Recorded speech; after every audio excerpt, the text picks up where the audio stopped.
deporting a second group of migrants under the Alien Enemies Act.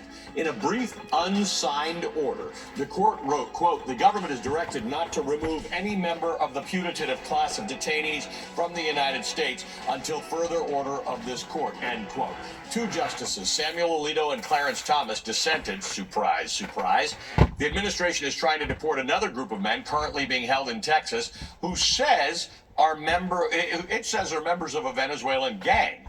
It's the latest development in the Trump administration's effort to swiftly deport migrants under the Alien Enemies Act, a rarely invoked wartime law. And presumably, this group of migrants would have also been sent to a prison in El Salvador that's known as CCOT. It's one of the most notorious detention centers in the world. The whole saga has become one of the biggest flashpoints of Donald Trump's second term so far, and that's partly because of how the White House appears to be undermining the authority of the courts. Since Trump returned to the White House, this administration has ignored or dragged its feet or found other creative ways to avoid complying with some court orders. In some cases, it's forcing judges to take unusual measures to try to get the government to comply. And as a result of that, the White House is inching closer and closer toward a direct confrontation with the courts, which could have widespread consequences for all of us. The tensions between these two co-equal branches of government escalated this week in two separate cases related to the administration's first set of deportations to El Salvador last month. One of those cases involves the removal of a man named Kilmar Abrego Garcia, whom the government has admitted in court was mistakenly deported due to administrative error. Earlier this month, the White House was ordered to, the Supreme Court's word, facilitate Abrego Garcia's return to America by District Judge Paul Sinas. Last week, the Supreme Court agreed with her. But the White House continues to do the bare minimum. There appears to be no facilitating happening here. The White House has argued that it interprets the ruling to mean that the only responsibility they have is to, quote, remove any domestic obstacles that would otherwise impede the aliens' ability to return here, end quote. The government also argues that the courts have no authority over how the executive branch deals with foreign affairs. On that point, the Supreme Court gives the White House some deference. It said the district court's order to effectuate Abrego Garcia may exceed the district court's authority.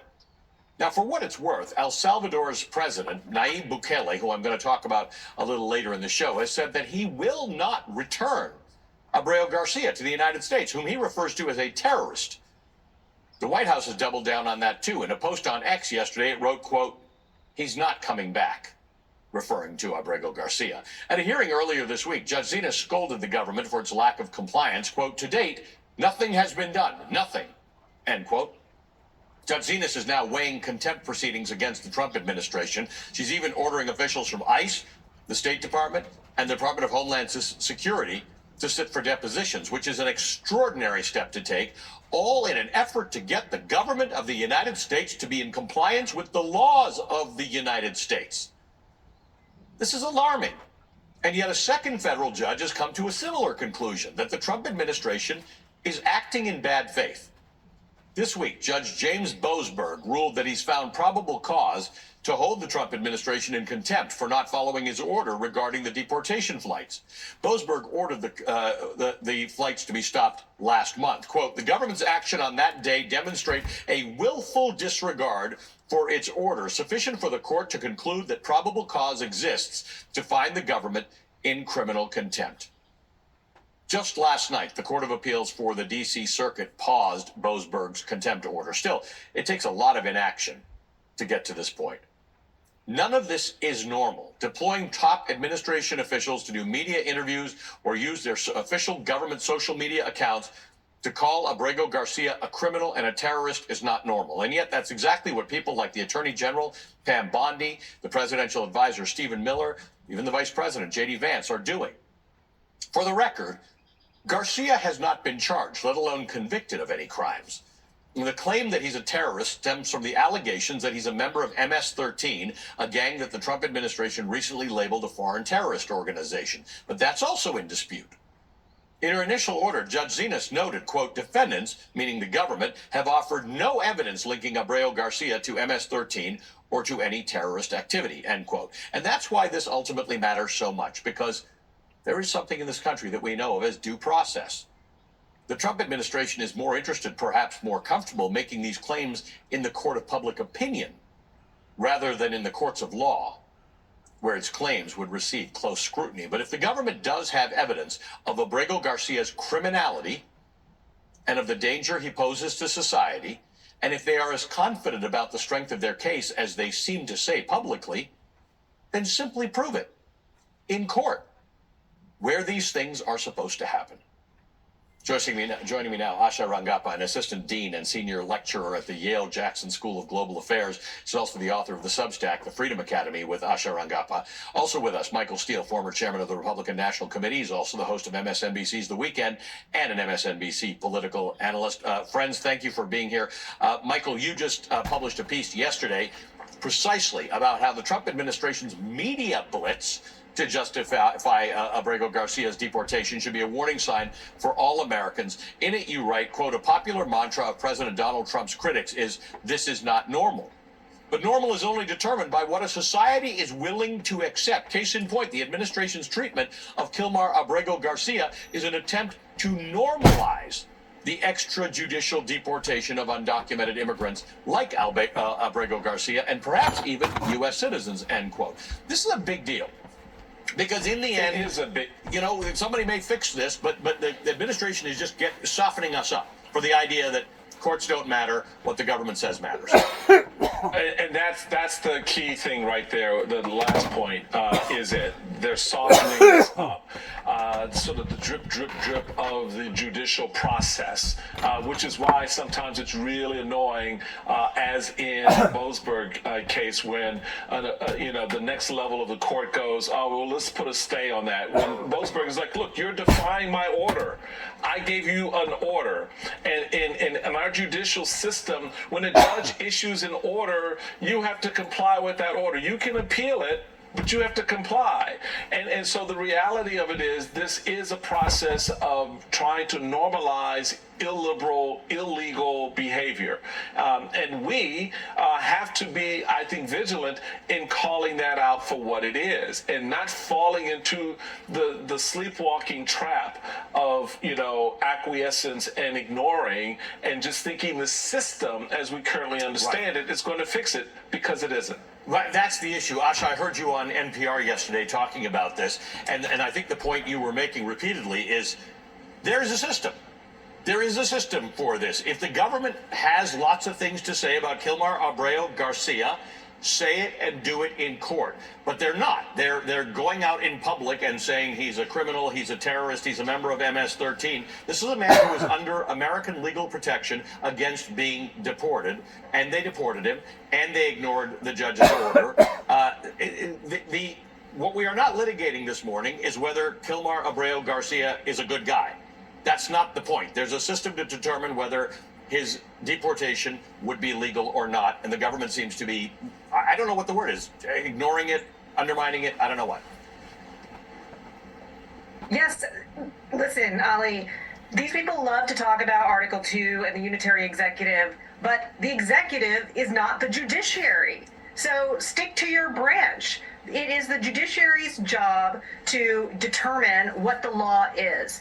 Now, here, the law is that given that Mr. Abrego Garcia was under a withholding of removal order that was adjudicated by an immigration judge, that he not be taken to El Salvador, the way to litigate if the situation has changed and he's now a violent criminal is to go back and have that judge lift that order, and then they can send him wherever they need to send him. This is really, I think, we need to understand this as a consolidation of power, just as the executive branch has been usurping Congress's authority, mostly with its acquiescence. It is what it's attempting to do here and act as judge, jury, and executioner for people without giving them their day in court. Michael, Kilmar Abrego Garcia is from Maryland, as you are. I want to talk about the politics of this. You've got a number of Maryland legislators, including the Democratic Senator Chris Van Hollen of Maryland, who looked like he wasn't going to succeed. He went down to really get a proof of life here. They didn't let him into the holding area of the jail. And then he got in. He got to see that Kilmar Abrego Garcia is alive. But the president of El Salvador immediately said, and now he's staying. Talk to me about the politics and how people who think this is not right can and should be conducting themselves?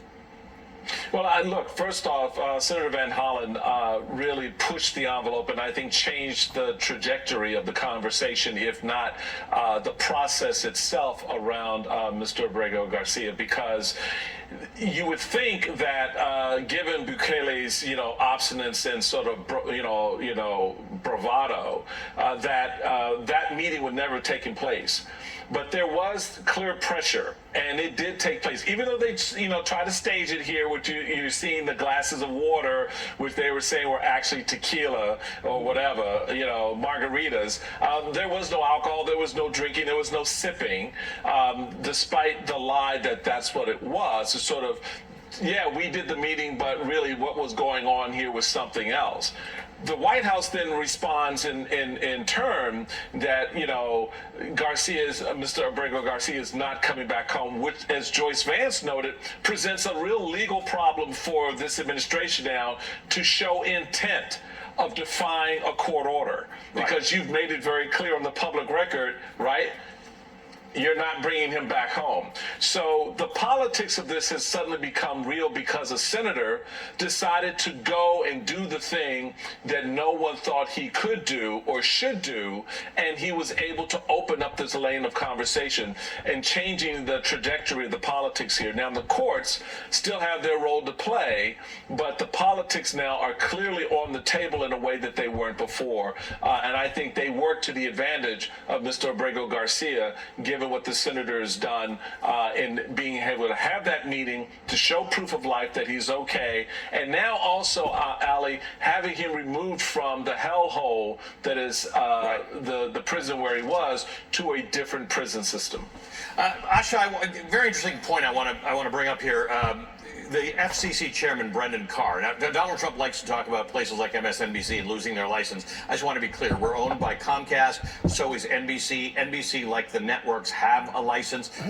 Cable companies don't have a license that the government can pull. But he writes, Comcast outlets spent days misleading the American public, implying that Abrego Garcia was merely a law-abiding U.S. citizen, just a regular Maryland man. When the truth comes out, they ignore it. Comcast knows that federal law requires its licensed operations to serve the public interest. News distortion doesn't cut it. Abrego Garcia came to America illegally from El Salvador, was validated as a member of the violent MS-13 gang, a transnational criminal organization, and was denied bond by an immigration court for failure to show he would not pose a danger to others. Why does Comcast ignore these facts of obvious public interest? I just want to be clear. He talks about licensed operations. We are not a licensed operation.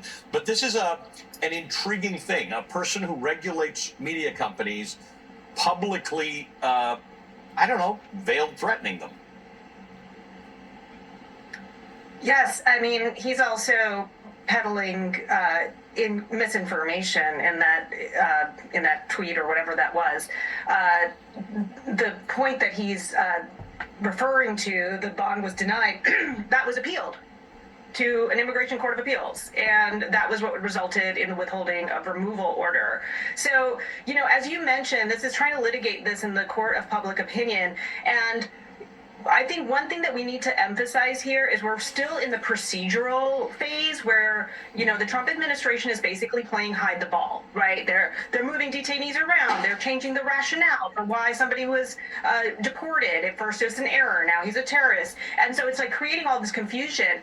I think there's a real question, Ali, on whether the president even has this authority to begin with, because we haven't gotten to the substantive question of what authority he's using for all of these different roundups and deportations. Because there's the Alien Enemy Act, which they claim applies to Venezuelans. There's another provision that allows you to remove terrorists that they're applying to Abrego Garcia at MS-13. And then there's another provision of the Immigration and Nationality Act that they're using for these student visa revocations. And what we need is for the court to be able to get to those substantive questions, and I think they want to avoid that because they may not have a strong case on all of those fronts. Yeah, we've characterized a constitutional crisis as defying the court. Let's go forward here.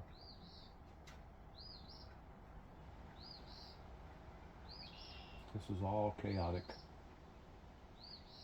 It's all a deterioration of who we are and what we are and what we're supposed to be.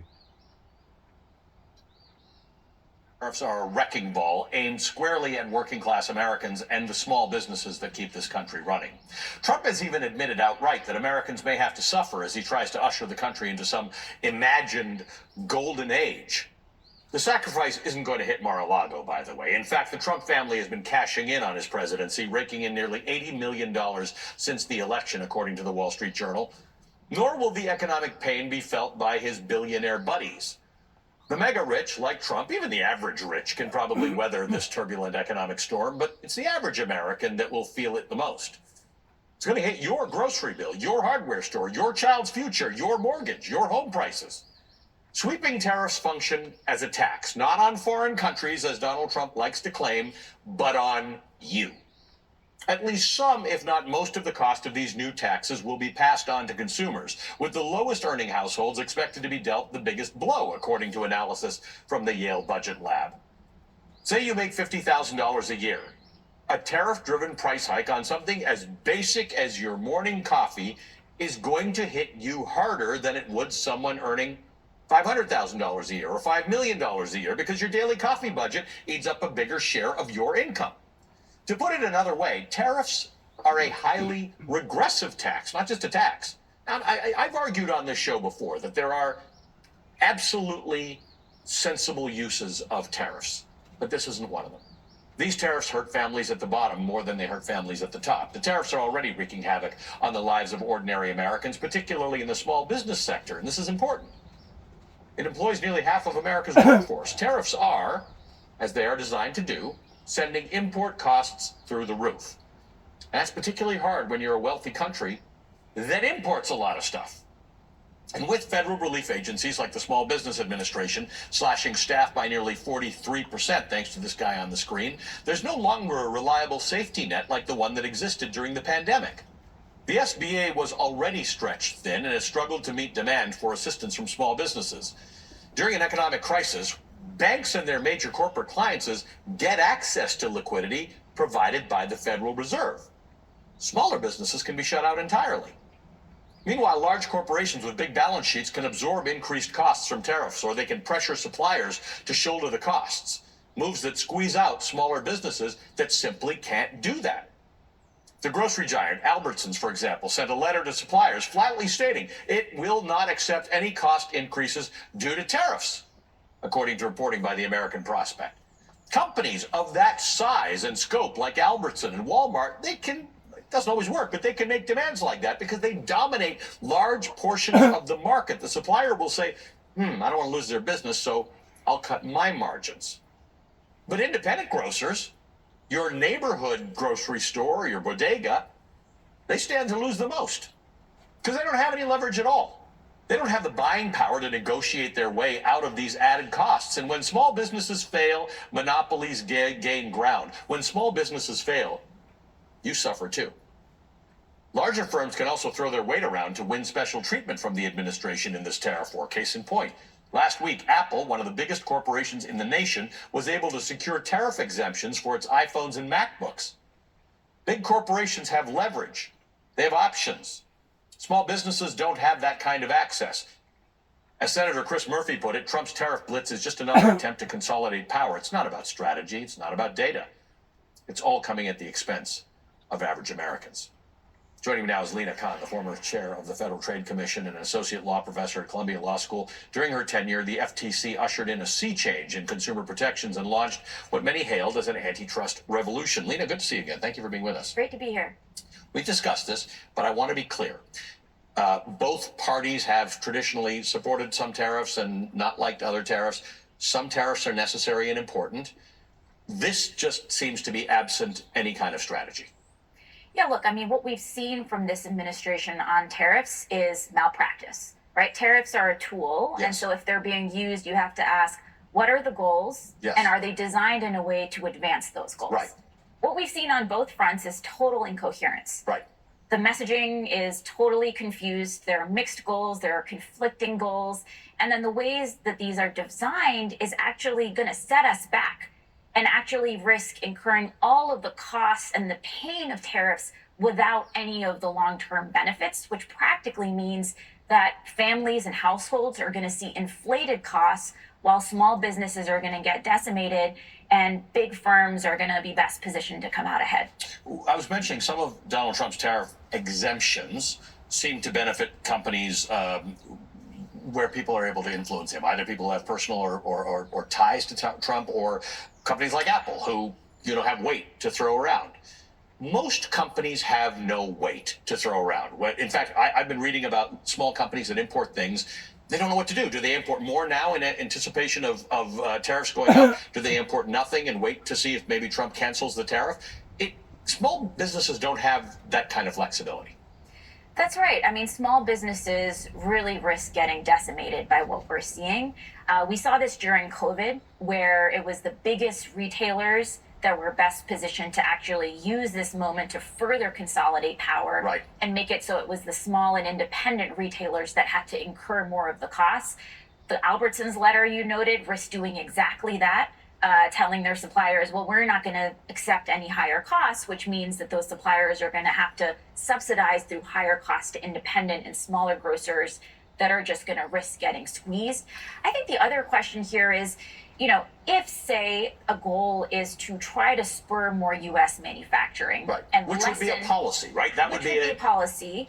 Which I don't see how that works. I see the tariff part, but I don't see the full policy yet. That's exactly right. It is absolutely worthwhile for the United States to be lessening its dependence Right. on certain other countries in ways that, is currently leaving us very exposed and Right. strategically vulnerable. Right. But you would have to then, use tariffs strategically with a scalpel in select sectors. And instead, what we're seeing is this categorical approach. And you would also need to pair the tariffs with reindustrialization policies Right. that are How designed. we're going to build factories, what the factories will build, who will work there, how much will they get paid, why would we want to re-import that industry to the United States? Exactly, which is what we saw during the last administration. Right. And as a result, we saw a 30-year high in new construction of factories in Right. the United States.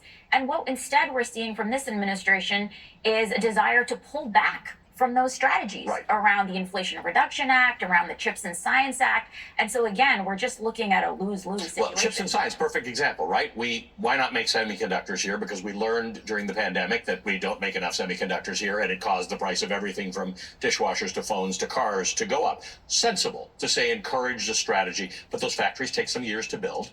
The investment takes some time. That seems like a strategy. That's right. And in order to spur companies to actually make those decisions, you have to create certainty. And instead, what we're seeing is a totally chaotic set of announcements. There are one set of announcements one day, then there are exceptions the next day, then there are exceptions Right. to the exceptions the next day. And so businesses are being frozen in place with none of the certainty that they need to actually make those decisions. The other thing is, we're seeing a lot of risks of backroom deals and Yes. sweetheart deals Yes. that are also going to undermine that predictability and make it so that the big businesses that are well connected can get out ahead. We already saw reporting that the trading desks of the biggest banks have actually been doing very well from all of this volatility, and they're already Right. raking in, record profits. Once again, the average American doesn't get to cash in on that. Stand by. We're going to continue this conversation on the other side. Lena Khan will stay with me. More Velshi after the break.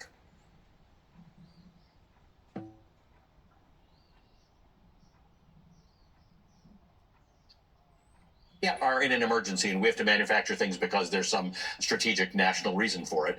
We're not treating it. The Trump administration is not treating this the way you would treat an emergency.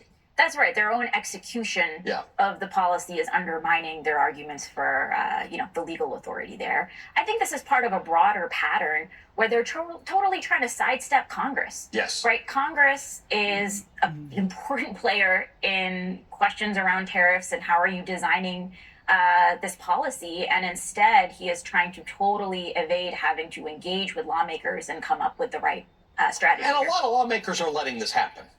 A lot of Republican lawmakers are not saying, hey, this is our job. Give this back to us. We might, if I were a Republican lawmaker, I'd say, I can get you where you need to be, but why don't we do it legitimately through Congress?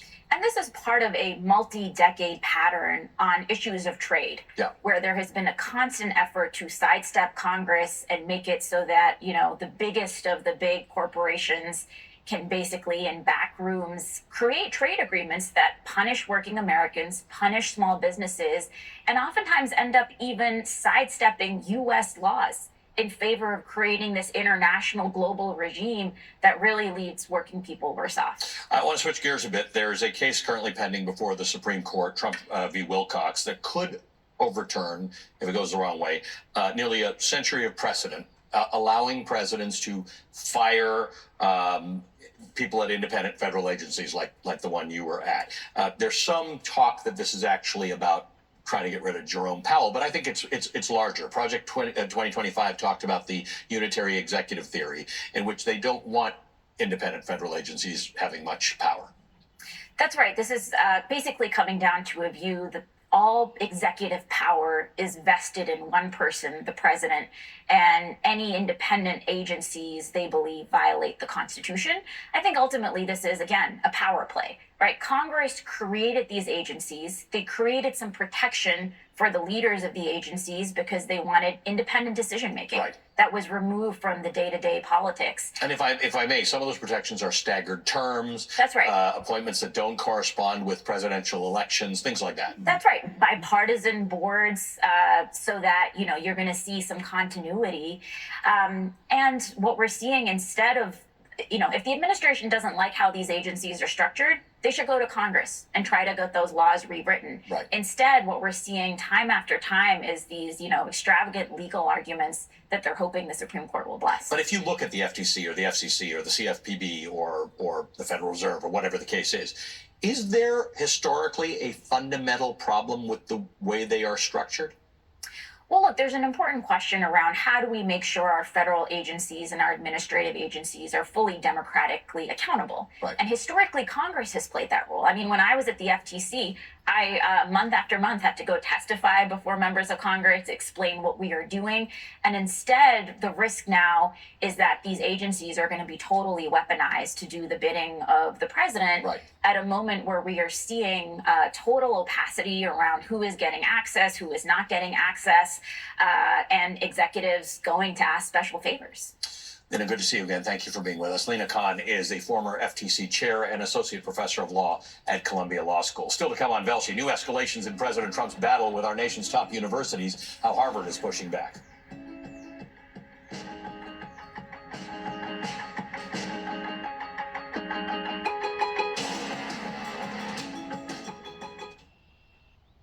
Safe Light Repair.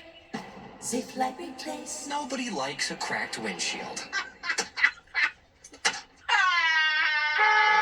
But at least you can go to SafeLight.com and schedule a fix in minutes. Can confirm. Very easy. SafeLight can come to you for free. And our highly trained techs can replace your windshield right at your home. Safe Light Repair. Safe Light Replace. Go to SafeLight.com and schedule a replacement today. Explore the world the Viking way. From the quiet comfort of elegant small ships with no children and no casinos. We actually have reinvented ocean voyages, designing all-inclusive experiences for the thinking person. Viking, voted world's best by both Travel and Leisure and Condé Nast Traveler. Learn more at Viking.com.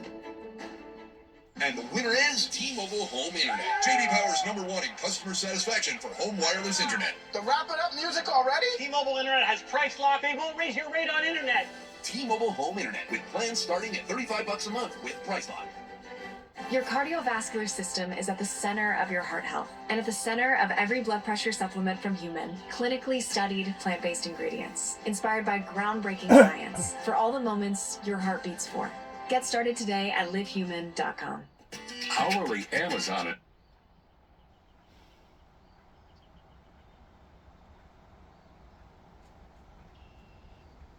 Of funding and grants that the federal government provides universities to take direct aim at diversity, equity, and inclusion efforts to end so-called wokeness in schools and to punish what the administration calls inadequate responses to anti-Semitism. Nowhere was this more visible than at Columbia University, where the Trump administration canceled $400 million in federal funding and threatened millions more if the schools did not acquiesce to a lengthy list of demands. And sure enough, Columbia gave in to the president's demands in hopes of restoring that funding. There are some 80 universities currently under investigation by the Trump administration after his executive order called for schools to end DEI and race-based programming or to lose federal funding. At least 10 of those schools, including Columbia and Harvard University, are under additional scrutiny by an additional task force for what the administration has deemed anti-Semitism on campus. For context, many students and organizers and scholars argued that the Trump administration is inaccurately conflating criticism of Israel with anti-Semitism and with anti-Jewish sentiment, all of which are real and exist. They just don't need to be conflated. Fast forward to April 11th, the Trump administration demanded that Harvard change its hiring, its admissions, and its teaching practices, or risk losing funding. Harvard's president released a statement this past Monday refusing the administration's demands. Quote, no government, regardless of which party is in power, should dictate what private universities can teach, whom they can admit and hire, and which areas of study and inquiry they can pursue, end quote. The Trump administration responded by freezing roughly $2.2 billion in funding for Harvard and has threatened to revoke Harvard's tax-exempt status. But an op-ed published in Harvard's school newspaper this week argues that the university has done, quote, the bare minimum. While Harvard stopped short of complete capitulation, it, quote, has already actualized many of the Trump administration's wishes for the university, end quote. Less than 12 hours after Harvard refused Trump administration's demands, Columbia's acting president, who's the school's third president in just 8 months, released a statement that reads in part, we would reject any agreement in which the government dictates what we teach, research, or who we hire. And though we seek to continue constructive dialogue with the government, we would reject any agreement that would require us to relinquish our independence and autonomy as an educational institution, end quote. Given Columbia's apparent absolute acquiescence thus far, Columbia's newfound stated commitment to independence could be seen as grandstanding. These are some of the most important, most powerful, most respected, and most revered academic institutions in the world, regardless of what the Trump administration will continue to call them. They should be unequivocally independent. T-Mobile has an exclusive bundle for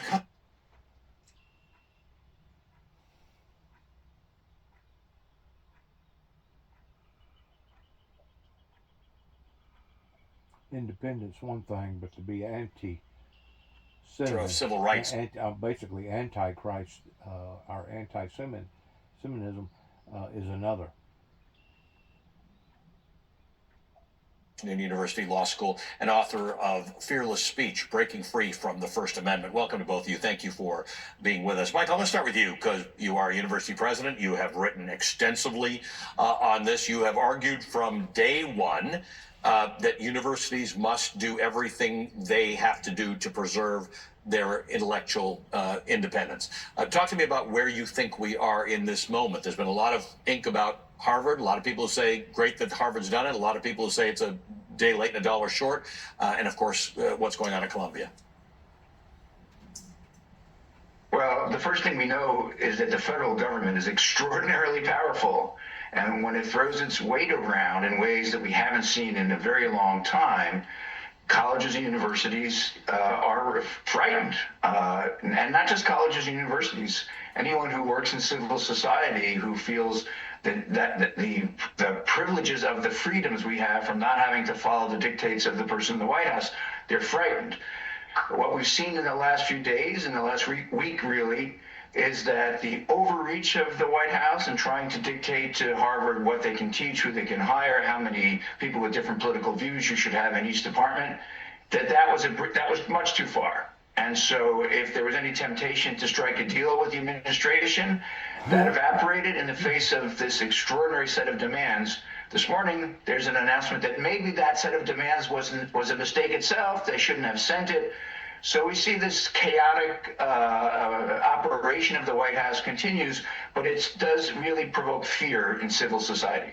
Right, there was some discussion, as you're referring to, Harvard was in conversation with the federal government about maybe coming to some sort of an agreement, and then this email with a bunch of demands went out, and some argument about whether that was supposed to go out, or it was a draft, or it was for internal consumption. Who knows what that story is. Professor Franks, along the same lines, Columbia came out with a statement within 12 hours of Harvard's public rebuke of Trump, emphasizing the importance of the university's independence and autonomy. Look, I love Columbia. I live not far from it. They've not been a profile in courage on this front so far. What do you make of that? Well, first, I think it's absolutely right to say they have been the opposite of a profile in courage. They have really managed to throw their entire community under the bus. They've done everything to appease the administration. And if there's any good thing that's come out of that, it is an illustration, if anybody was ever in doubt, that appeasement doesn't work, right? So if you are going to do everything to bend over backwards to please this administration, it will never be enough. So I think that what we're hearing now is watching Harvard take these really belated and somewhat modest steps to trying to resist this kind of takeover of the university. It's giving even an institution like Columbia that has not covered itself in glory, it's giving them a little bit of courage, I think. I think courage can be contagious, even if it's in really small doses. President Roth, according to a New York Times report, federal funding accounts for 74% of Columbia's research spending, 45% of Harvard's research spending. I think the proportion at Johns Hopkins may be even greater. This is interesting because a lot of people maybe don't understand that private universities get federal funding. A lot of that funding is for really important research. Some of it was the National Institutes of Health, where it's a gold standard around the world for research. So talk to me about how universities move forward. Should they be less dependent on federal funding if they can afford to be? Or is the idea here that universities are universities, they deserve to be funded by the public purse, and they deserve to be independent intellectually? The independence of universities is absolutely crucial for doing good work. If you have to make your research conform to the ideology of the people in the White House, the research work you do will be worthless.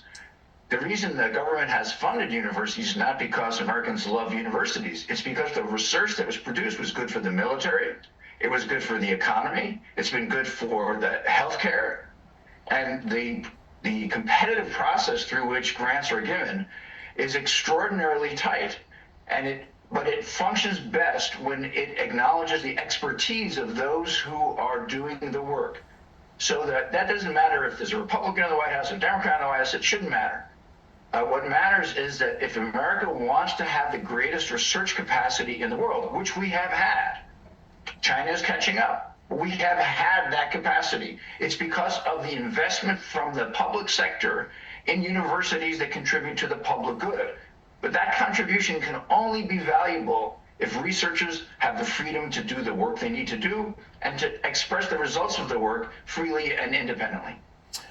Professor Franks, one of the things that's going on here, whether you look at what's going on at the universities or the deportation of some of the students, two from Columbia, one from Tufts, and others around the country, or Kilmar Abreu Garcia, is this concept of low-hanging fruit. And you've talked about this, you've written about this, that some people are easier to attack or take away their free speech rights than others.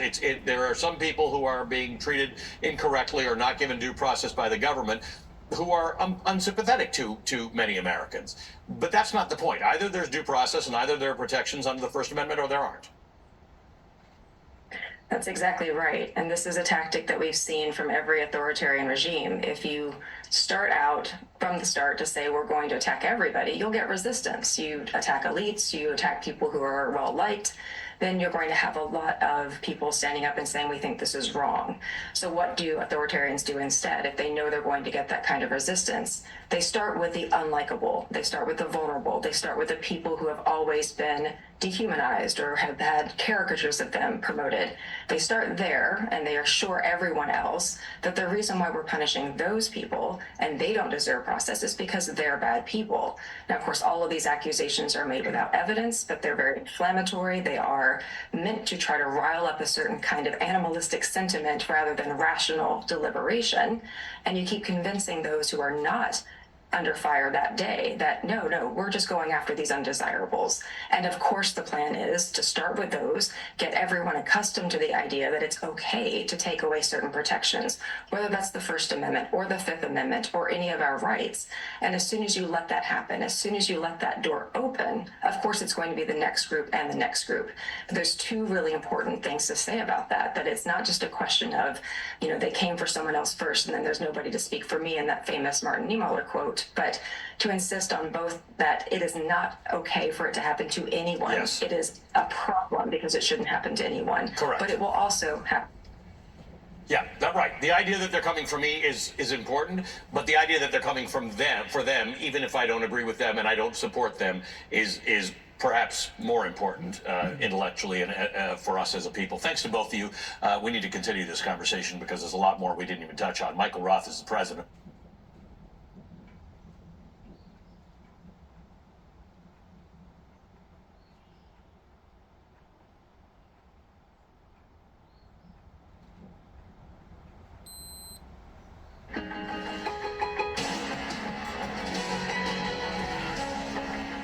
Good morning. It's Saturday, April the 19th, day 90 of the second Trump administration. Just hours ago, the Supreme Court temporarily blocked the Trump administration from deporting a second group of migrants under the Alien Enemies Act. In a brief unsigned order, the court wrote, quote, the government is directed not to remove any member of the putative class of detainees from the United States until further order of this court, end quote. Until further order of this court. Two justices, Samuel Alito and Clarence Thomas, dissented, surprise, surprise.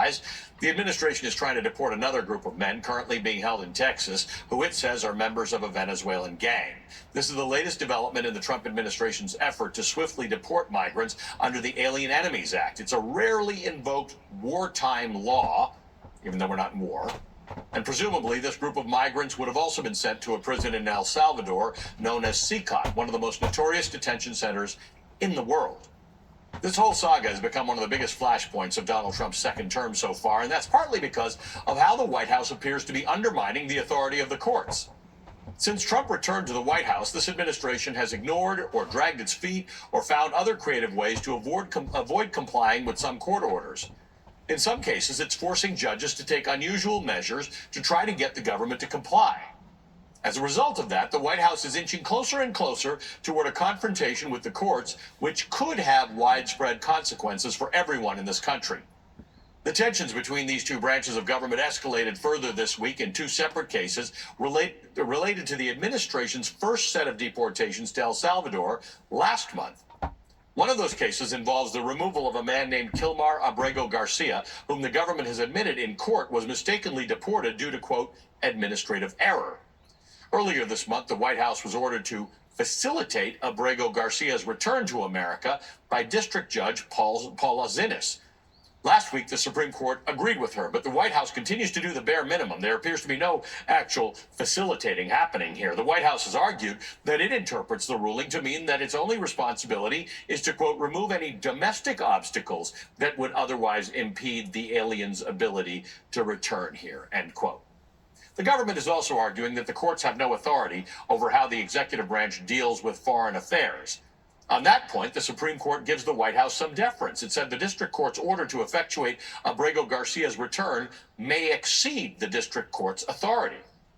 For what it's worth, El Salvador's president, Nayib Bukele, who I'm going to tell you about in a few moments, has said that he will not return Kilmar Abrego Garcia, whom he refers to as a terrorist, to the United States. The White House has doubled down, too. In a post on X yesterday, notwithstanding court orders, the White House wrote, quote, he's not coming back, referring to Abrego Garcia. At a hearing earlier in the week, Judge Zinnes scolded the government for its lack of compliance. Quote, to date, nothing has been done. Nothing, end quote. Judge Zinnes is now weighing contempt proceedings against the Trump administration. She's even ordering officials from ICE, the State Department, and the Department of Homeland Security to sit for depositions. It's an extraordinary step to take, all in an effort to get the United States of America, the government, to be in compliance with the laws of the United States. It's alarming, and yet a second federal judge has come to a similar conclusion, that the Trump administration is acting in bad faith. This week, Judge James Boasberg ruled that he's found probable cause to hold the Trump administration in contempt for not following his order regarding the deportation flights that Boasberg ordered to be stopped last month. If the government had listened to him, those flights may not have landed.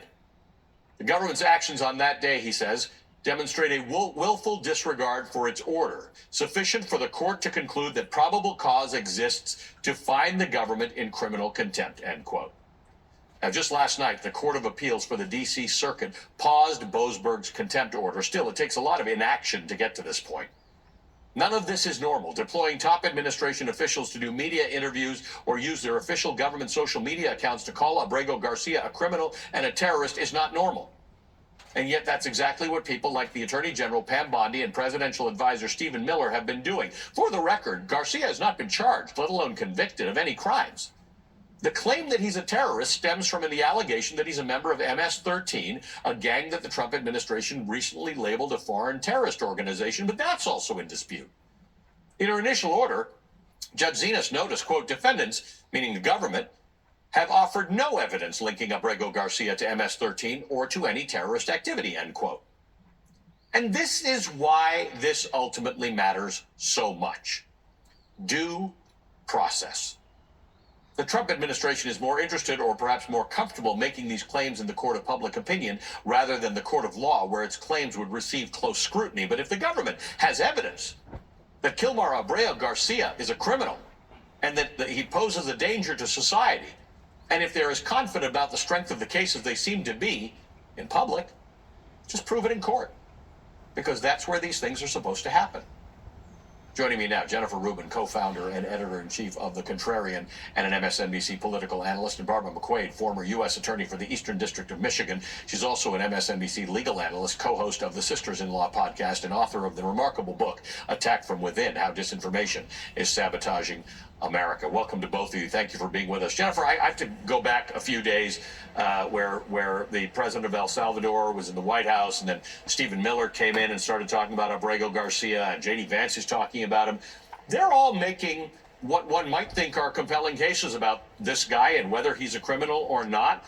They're just not making them in court. They're not making them in the one place they can. If the government gave this guy protection from deportation and then determines that he's either dangerous or a criminal or whatever the case may be, why not just use the system that's in place?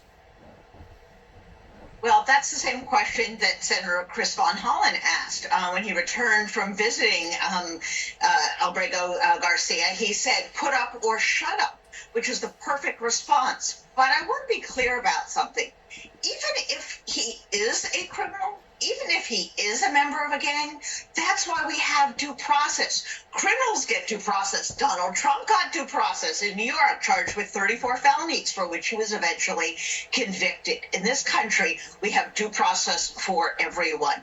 And so they are playing this very devious game in which they are slipping and sliding and fencing with the court. And, you know, in the April 7 opinion, when they said you cannot be sending these people off without due process, the dissenters warned, and they said, if you go forward with this stuff, you will be in defiance of this court. And what they were saying is you should have gotten to the merits, you should have been more clear, because you can't trust this administration as far as you can throw them. And guess what? That's exactly where we are.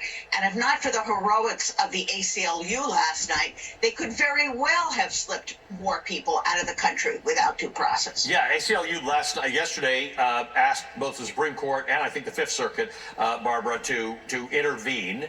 And they did. A little after midnight. They wanted it before midnight. I think it happened about 1:30 in the morning. Both of those courts said, hold your horses on this. But Jennifer makes a really interesting point here, and that is that there's some slipping and sliding going on with the courts. There's some ignoring of the courts. I didn't know that that's what a constitutional crisis can look like. I thought it was defiance of the court. There's a big question about what do you do if you actually defy the court. This administration is dancing. But either way, it's bad. Yeah, if they're dancing, Allie, they're dancing with two left feet. The most outrageous argument I think they made in the past week was arguing that when the court ordered that the government facilitate his release from custody in an El Salvador prison All that meant was if he should somehow find his way to the border of the United States should let him in.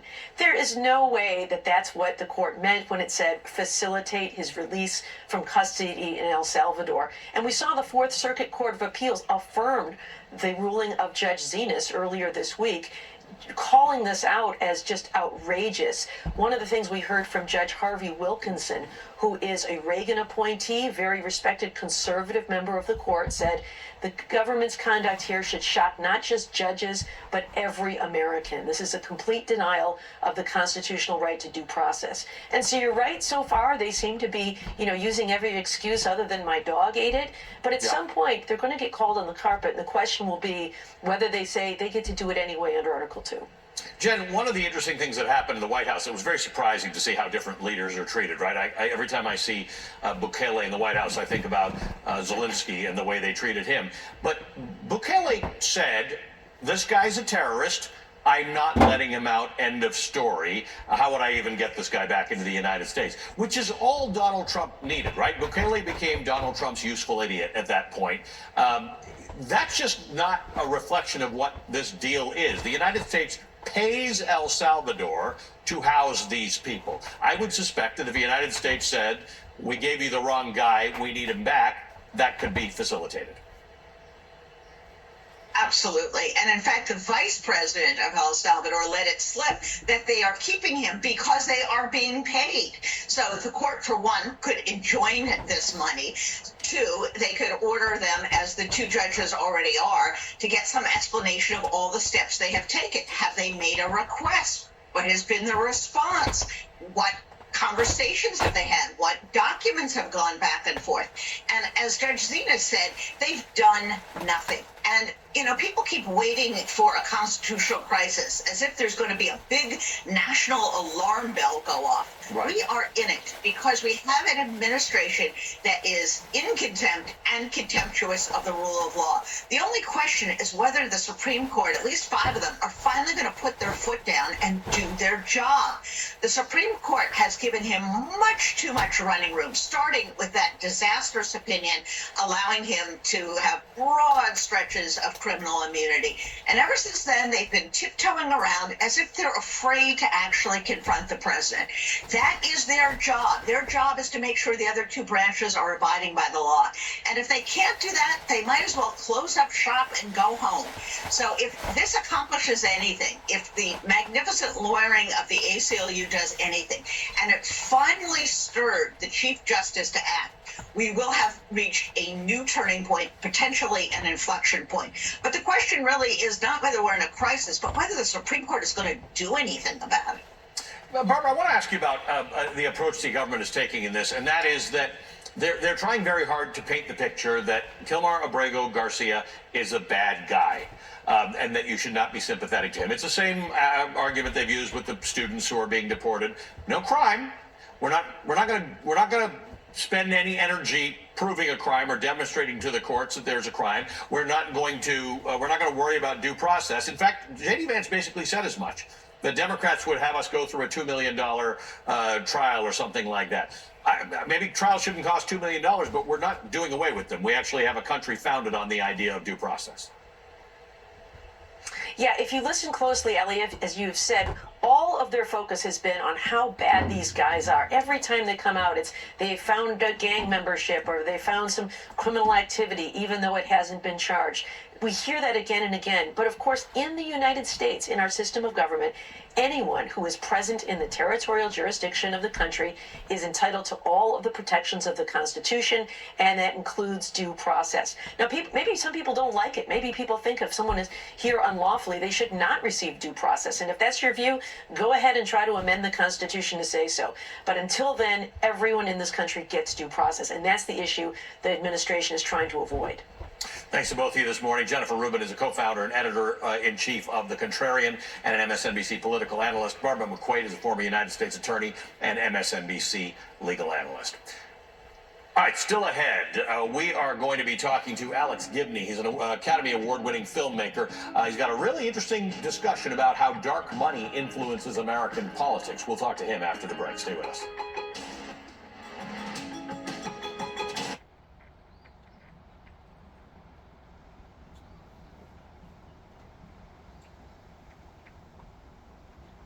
political.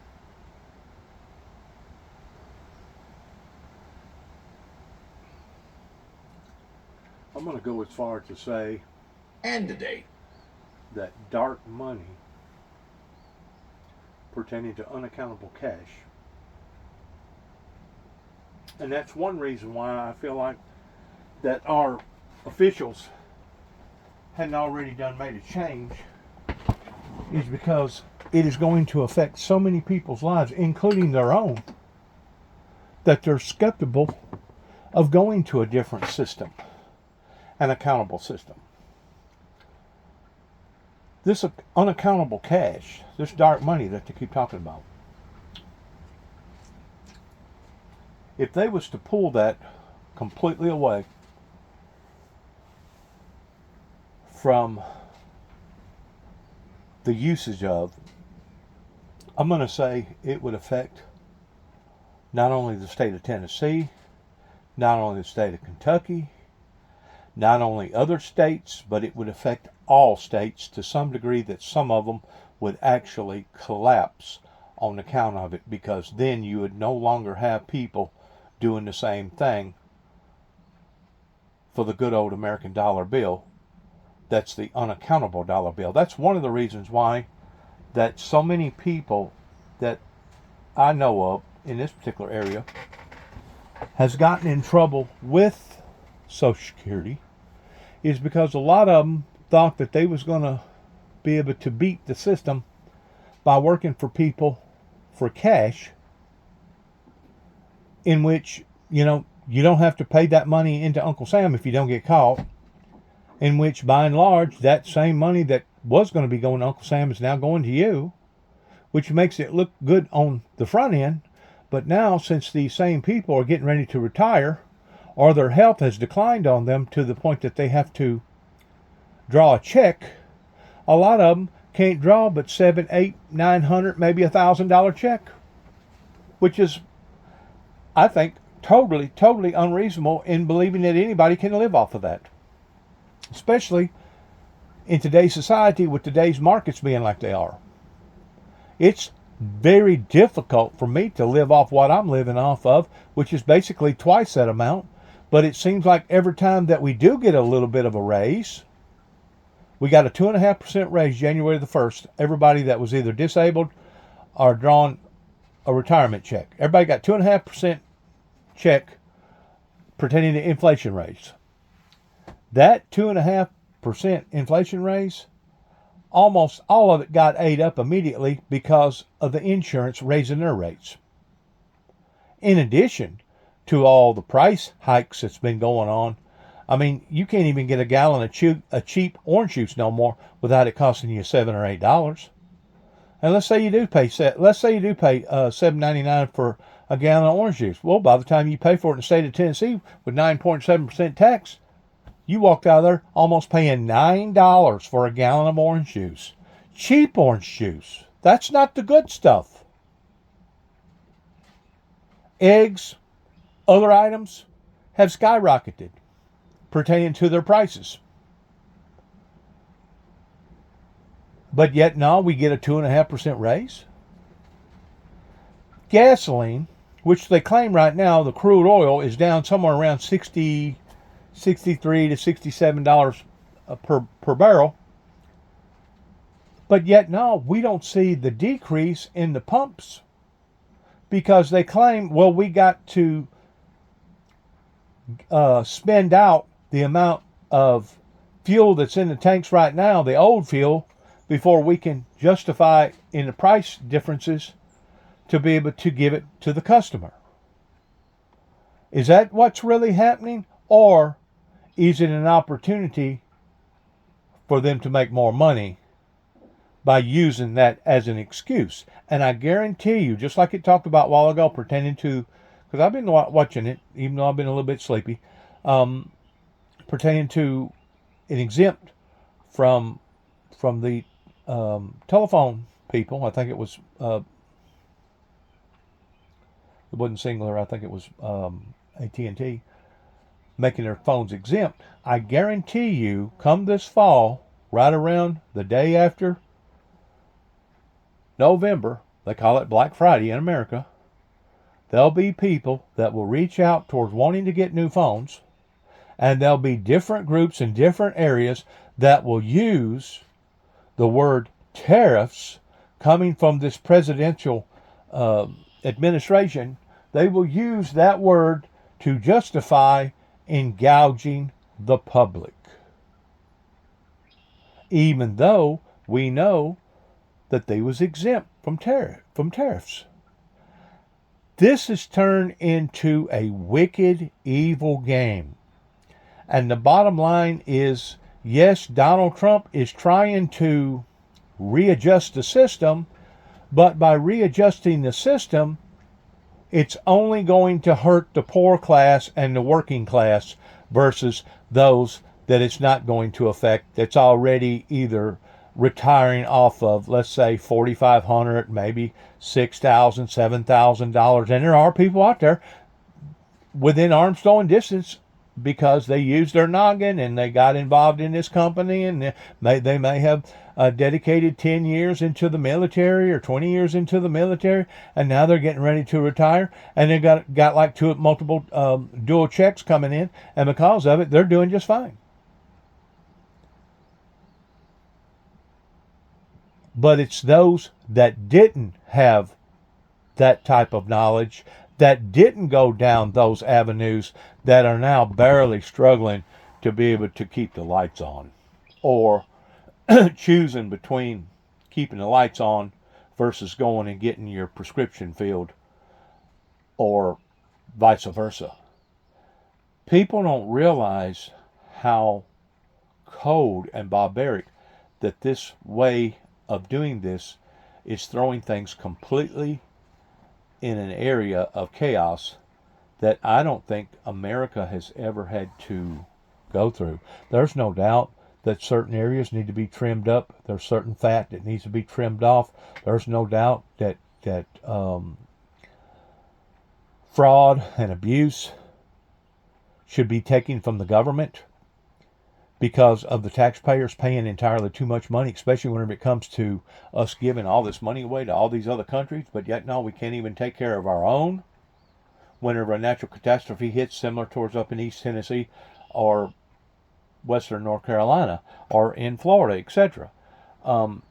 It has gotten to the extent that the gulf of reasonableness has now widened so far in between what is right and wrong that it's only going to be the richest of the rich that's going to come out in a glorious way, while the working class and the poor class, what little bit that they do have is either going to be taken from them, or they're never going to be able to excel or exceed any further than where they already are, especially if you are on a fixed income like myself. Especially if you're on a fixed income. Because there's no doubt I had to readjust my whole life of basically making $2,000 a year to barely making $2,000 a month. And if I wasn't fortunate enough to have a piece of property to come back to that my grandfather and grandmother helped to establish back during the Great Depression, whenever they had to go up north and migrate up there to be able to make money, and then they come back down to the south and then bought the farm. And if it wasn't for other surrounding circumstances, that even though the old folks home up here in Dresden, Tennessee, tried to take the whole farm, at least we had somebody in the family that was smart enough at that time to hold on to at least 1.5 acres of it.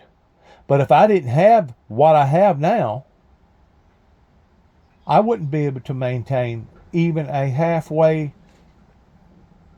reasonable lifestyle on the amount of money that I get from the government, much less to think that somebody out there is going to try to live off of $800, $900 a month off of either welfare or food stamps or retirement.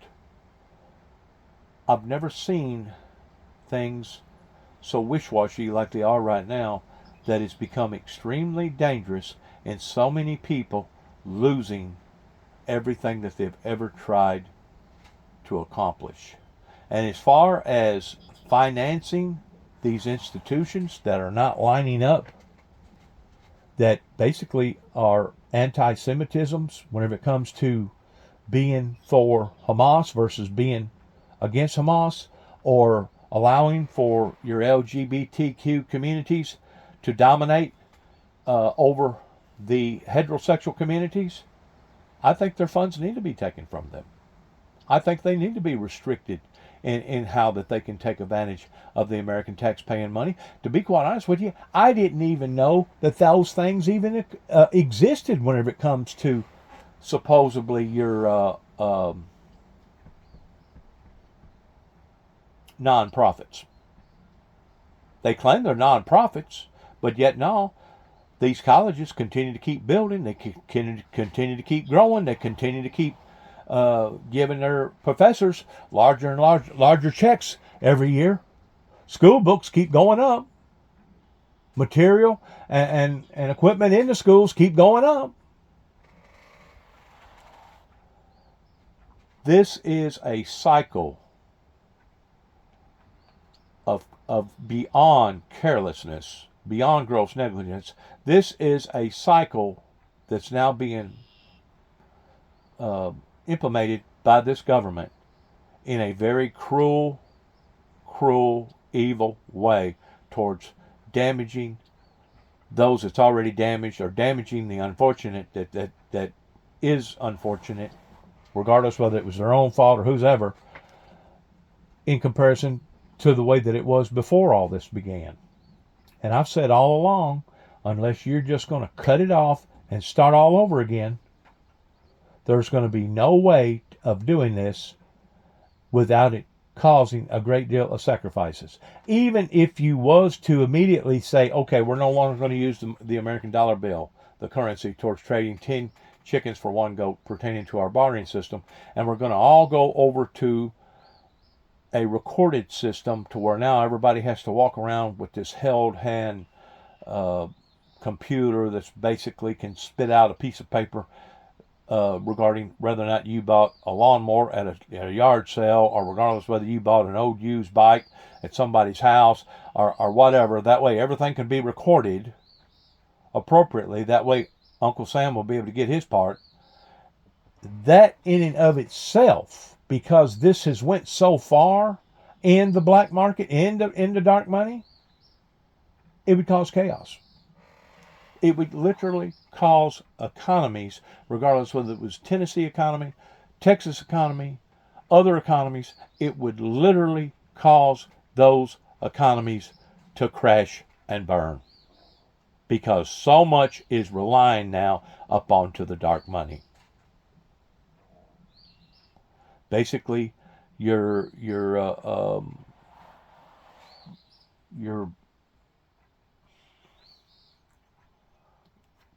syndicate has taken the place of what was supposed to be legitimate. And I guarantee you, I could go to people right now that you would think that are some of the most upstanding people in the world.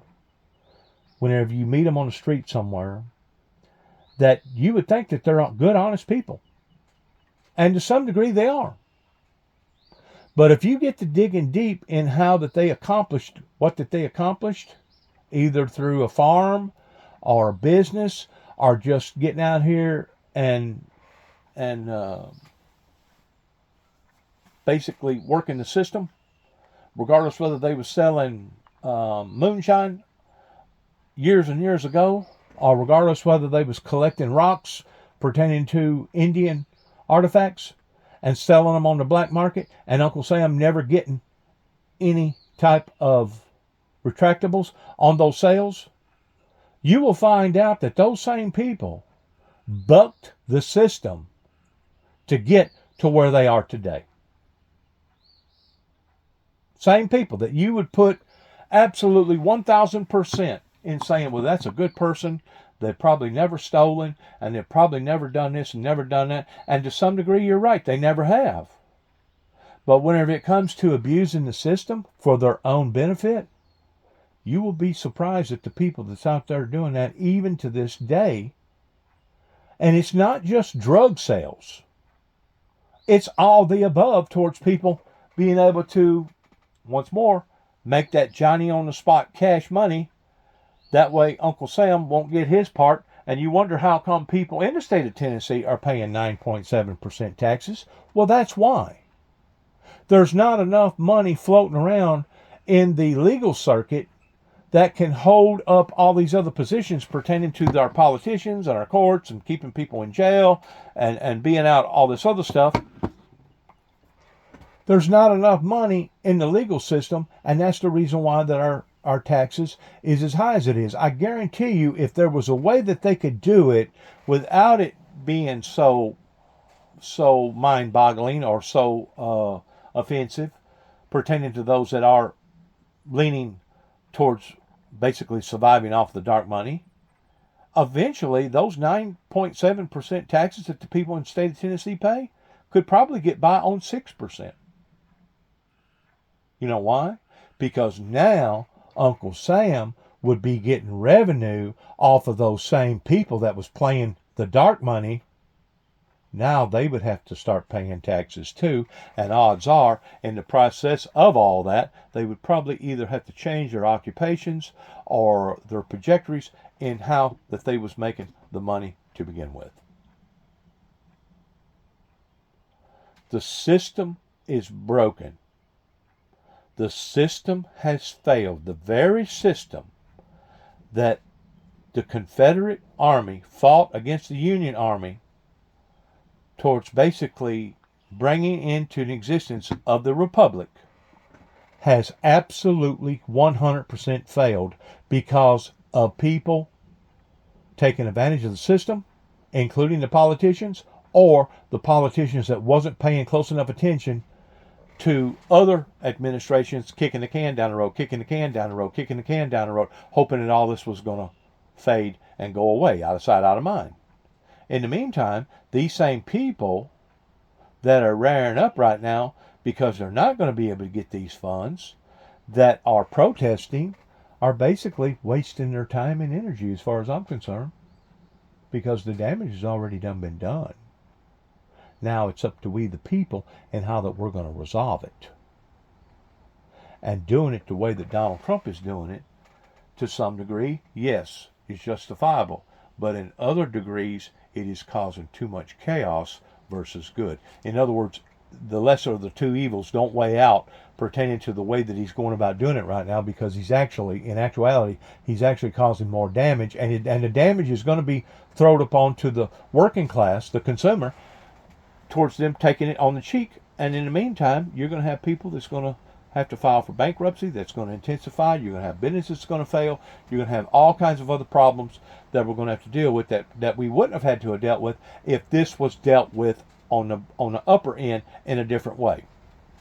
Now the damage has been done. We can poke, we can pick, we can do the blame game all day long in blaming one administration as much as the other administration, going all the way back into the Reagans and the Bushes. The damage has been done. So the milk has been spilt. The next question is, okay, we know that we're not going to be able to put the milk back into the bottle or put the toothpaste back into the toothpaste holder. So what do we do from this moment on? How are we going to correct it? How are we going to do this in a logical, practical, meaningful, political way that it won't absolutely bankrupt each and every person, while the working class and the poor class gets hurt even more, while the rich class gets rewarded that much more? How are we going to do this? That's the part that nobody has an answer to, and that's the part that I continue to say that if it is not handled through a awakening of a revival towards the Holy Spirit coming into people's lives and allowing for us to be led by the Holy Spirit in how to untangle these entanglements, we're only going to get deeper and deeper in trouble. More and more and more. And eventually it will be my granddaughter. It will be possibly her son or daughter, providing that the world don't fall apart and God come back to the degree that she ends up having children. It will be those people that will sacrifice. in addition to the sacrifices that they're already making right now, the millennials, in basically all this being dumped into their laps, and they didn't have nothing to do with this. Going all the way up into basically the second or third generation, some of them now in their 20s and 30s, that didn't have nothing to do with this indebtedness, that now are going to feel the brunt of it, and it's not fair to those individuals, because the adults, the baby boomers, those that wanted to take advantage of the system, did in fact do just exactly that. They took advantage of the system, and now the system is left crippled to the degree that it's basically unrepairable. I've said this all along.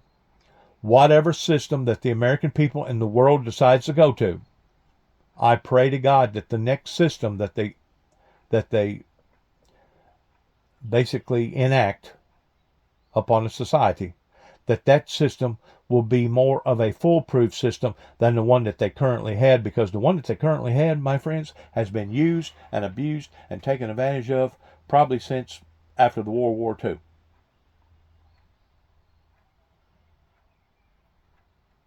It has been absolutely raped. And to think that we have been giving all this billions and billions and trillions of dollars away, and to think that all this mishandling pertaining to abuse and fraud has went on for this length of time, and nobody has awakened to it until now.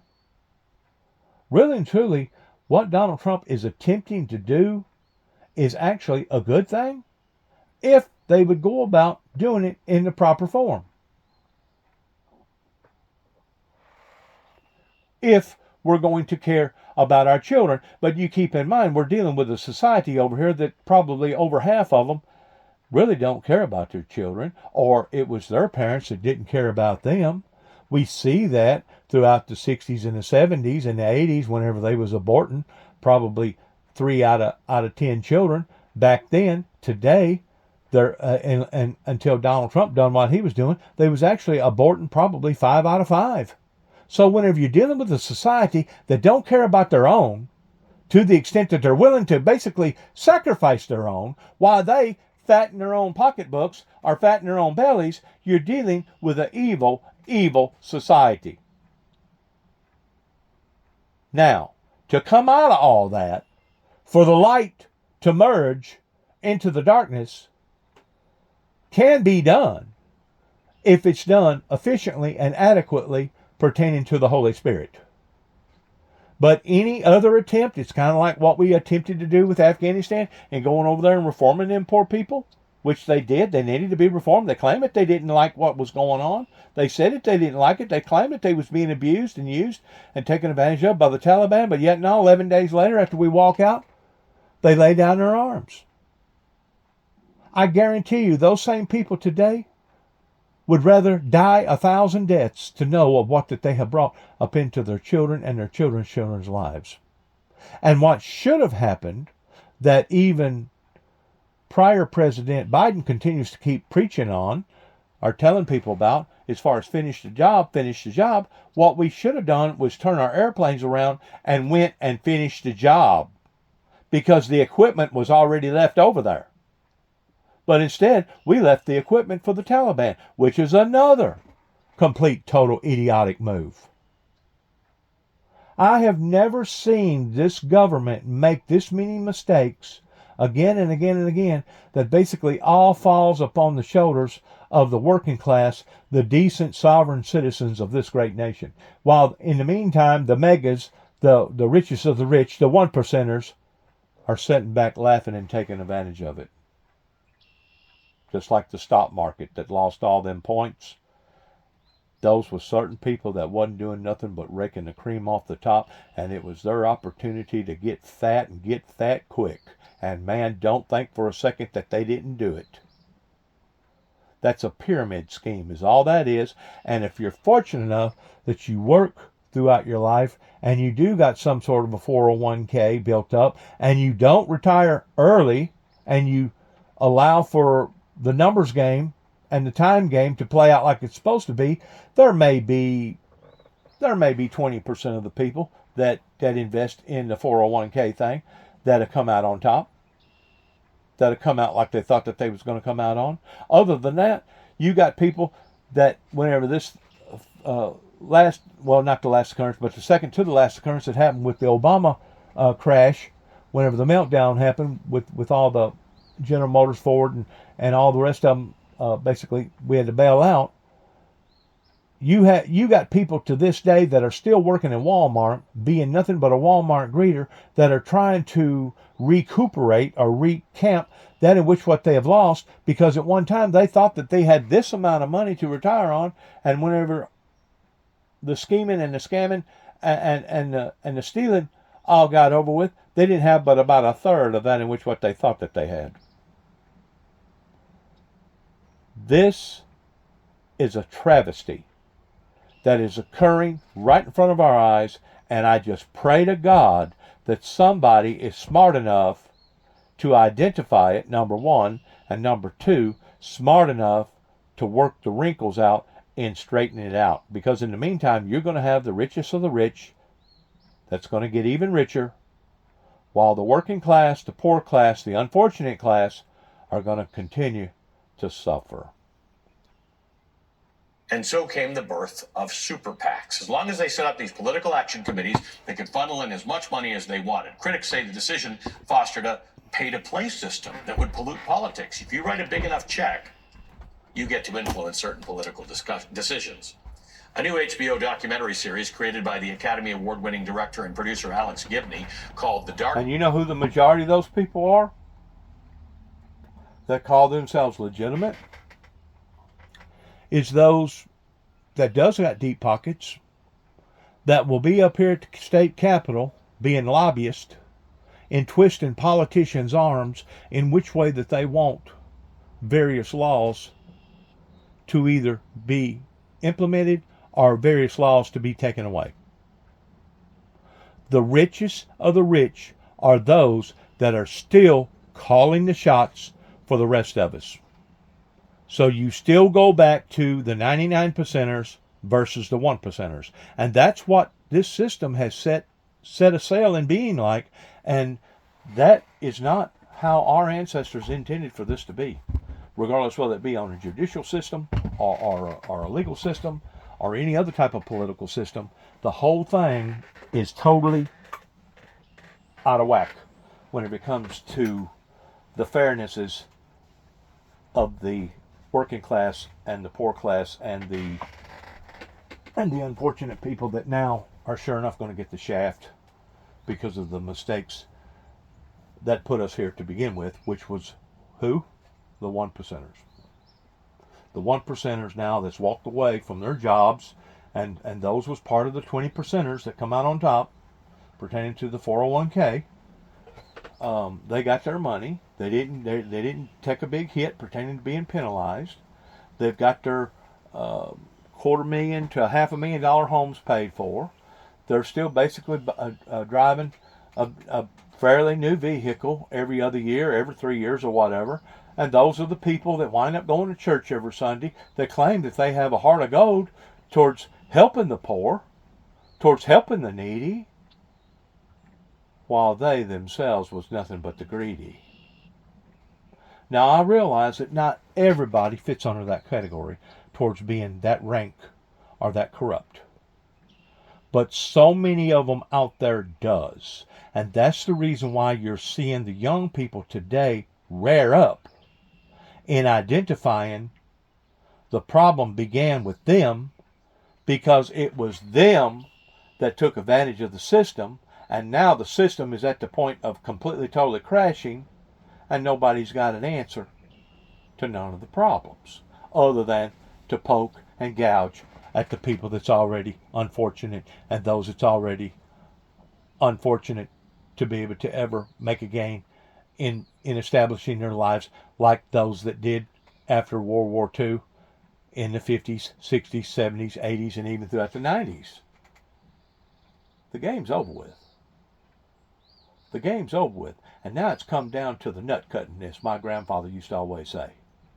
It's come down to where the rubber is going to meet the road, and whenever it does, the only thing that I can foresee that's going to straighten this out is going to be the young people that's going to rear up and make it so difficult on the adults, on those that made it the way that it is right now. It's going to take them to formulate a movement, because obviously the people, even in the area where I'm living at right now, they're not listening to me. They're not supporting the Windmill Ministries missions pertaining to seeing a great grand revival, even though I all along for the past 30 plus years have been out into the eyes of the general public. They're still laughing. They're still hee-hawing. They're still jumping up and down thinking that they have beat me. Even though the ones that they actually beat was those that didn't have no say-so over none of this. And now the burden has fallen upon to their laps, and some of those are their own children and their own grandchildren. But because they was an evil society that really was willing to abort their children to begin with, do you really think that they really care about those people? Do you? You would have thought by now that I would have already gotten some sort of accommodation coming from the ordeal that happened on this particular day of anniversary, April the 19th, pertaining to the Oklahoma bombing, in identifying openly, publicly, towards not only what went on in Mount Carmel, Waco, Texas, that generated this type of hatred, but actually identifying that there was, in fact, a government cover-up that I feel like that the government should be held accountable for, because of what that they either done or didn't do right down in Mount Carmel, Waco, Texas. But have you seen anybody offer me any type of medals, accommodations? Have you seen anybody coming and knocking on my door towards thanking me because I was honest with the public and I disclosed the truth regarding a government cover-up that did begin with their state governments that was in control of the federal governments? Their federal agencies was in control of all that. They didn't have to lie to the public. They could have told the public the truth. But see, if they did, then the public would have had a different opinion about the government. If the public truly knew the things that are now being exposed towards what went on in Mount Carmel, Waco, Texas in 1993, I'm pretty sure there would have been another example of how people reacted to all that. But then again, I scratch my head and I wonder, really? Do you really think that it would have mattered? Because you're talking about a group of people that either their parents went through the abortion stage or they themselves was in the abortion stage, that really could care less about their mothers and their fathers and care less about their children, to the extent that the only people that they really cared about was themselves. So during the events that happened down in Mount Carmel, Waco, Texas, would it have really made any difference if the public would have known exactly how that they entrapped them people and could have arrested that individual on any given day but chose not to? And then after the riot was spoilt to the degree that they was laying wait and waiting for them, they still pursued the riot anyway, and that's what led into the gun battle, that led into the 51-day standoff, that led into them gassing with lethal gas, using over 200 canisters of tear gas, spending 6.5 hours until finally the gas submerged down into the area where there was an open flame. Really? Do you really think that the public would have had a different opinion? I don't know. I would like to think and believe that it would have had. And you know what? If the public did have a different opinion, and if the government did respond and react to all that differently, maybe, just maybe, an idiot like David Koresh, Timothy McVeigh, wouldn't have done what he done as far as building a bomb out of cow manure and killing 168 people on the anniversary of today, on the 30th year.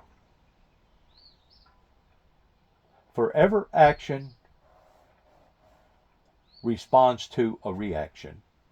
And whenever this government is no longer acting efficiently and professionally the way that it's supposed to be, then you're going to have other areas that are going to be declined or taken advantage of or whatever that's going to fall through the cracks. And that's what we're seeing. I remember a time in going to the courts up here over traffic violations whenever I was only a teenager up here in Dresden, Tennessee, and seeing stuff thrown out of court simply because they either got the address wrong or they spelt the name incorrectly. Today, it really don't matter. Whether or not they got the address right or whether or not they spelt the name correctly. If those bigwigs up there decided that they're going to rough you up and make your life miserable, it don't matter how many technicalities that they may make or may not make, you're still going to get what they have dished out to you. Corruption, because it basically means that you're giving permission for people to have those kind of wink and nod conversations where you know how to convey the meaning, which is, if you give me this money, I'll do this for you. But you don't have to have it directly, just in a roundabout kind of way. Alex Gibney joins us after a quick break. Don't go anywhere. Basically, open bribery is what he's talking about there, where these lobbyists can go in there and twist people's arms and tell them, well, this is what we want, and this is how we're going to do it, and if you agree to it, we're going to give you this amount of money. But they do it in kind of a slick, sly way to where it really don't look like it's payoff money pertaining to it being bribery. Uh-huh. They become slick willies whenever it comes to doing stuff like that. Two films titled Ohio Confidential and Wealth of the Wicked, which investigate how large sums of money flow through nonprofits and super PACs to influence political movements. They're both available to stream now. Alex, nice to see you. Great films. I always just want to talk to you whether or not you make a film. But this is really important because what we have not registered, I think, as Americans, and I think we're starting to in the last 90 days, is that we have a form of bribery in this country that's legal. If you have money and proximity to power, you can get the things you want done. End of story. That's right. That's exactly right. I think that's what we haven't reckoned with. In other words, everybody, you say money in politics, everybody rolls their eyes. Of course, there's money in politics. New. But I don't think people really understand that what we have is a system of legalized bribery where you can literally cross a politician's palm with silver and then get the outcome that you want, which means that the outcomes that we're getting as society are the ones that are paid for by very wealthy people, which may benefit them, but it doesn't really benefit the rest of us. And it can be as blatant as Donald Trump during the election saying to a room full of oil executives, I need $1 billion and we're gonna drill, baby, drill. Or it can be other things, right? Backroom deals. It can be lobbyists. It can be legislation that's written by organizations that are funded by major corporations to favor their interests. It's all over the place. It's all over the place. And I think the problem is it still remains an abstraction to some people because it seems sort of victimless. It seems victimless, but it's not victimless. We're all suffering from it. We're going to see, our health care deteriorate, our drug prices rise, our voting rights impinged upon, the effects of climate change get worse. These are things that all affect us and our kids. So it's not victimless at all. And I think it's sadly a bipartisan problem at this point, because you could see it in the last election, the presidential election, where there were literally promises on both sides of the aisle of kind of quid pro quo. If I give you this money, I'm going to expect this in return. And it was out in the open. This is called the dark money game. And in many ways, there is a system of dark money thanks to this mechanism called 501c4s where you can hide the origins of the money. Right. But it also now it's an open money game. And the bribery is out in the open, but we have to understand what that really means. And we've got to lean against it. If we don't, we're cooked. Well, the first of the two films, Ohio Confidential, focuses on an Ohio House Speaker race and a vast bribery scandal that involved a top lobbyist. Tell me why this was intriguing for you to do. What was interesting to me about this one was that there was, in this case, the people in doing the backroom deals actually got caught. And they got caught almost by accident because the FBI happened to be listening to wiretaps for a completely different case and stumbled on this one. Because usually these backroom deals never get prosecuted because they're backroom, because they're done with a wink and a nod. But in this case, it was a very simple bribery case. So you had a corporation called First Energy, which was a utility corporation in Ohio, and they dumped $60 million into a dark money slush fund that was used by a guy named Larry Householder, who is a member of the Ohio House. And he used it first to get the speakership of the Ohio House. And then, in order to pay back the company that had given him this money, he ran through a bill which had been written by the company called HB 6, which then gave $1.3 billion of taxpayer money to the corporation. Yeah. So the corporation good deal. Gives the politicians $1 million and they get back $1.3 billion. The only problem is it's done on the backs of Ohio ratepayers and taxpayers. So it was a complete ripoff and a completely corrupt thing. The beauty of this from a filmmaking standpoint, though, because they were so reckless and because the FBI in this case got lucky, we got to hear the audio tapes of how these people talk in private, and it's really jaw-dropping, and I think it would offend most people. And the other interesting thing about what they were talking about was they were very cynical about Citizens United. They said Citizens United is so great because it gives us the cover to commit legalized bribery. Yep. I wish Judge Roberts could hear those conversations when they pretended that what they did in Citizens United wasn't with corrupt intent. There is, it's worth noting, a nationwide effort to amend the Constitution to prevent things like Citizens United. It's, who knows? Amending the Constitution is a very hard thing to do, but the group doing this has got some traction.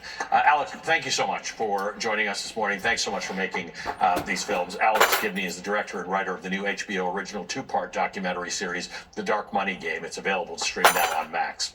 Still to come. In normal times, the president of El Salvador wouldn't take up any space in the minds of Americans, but Nayib Bukele is becoming increasingly dangerous and weirdly relevant.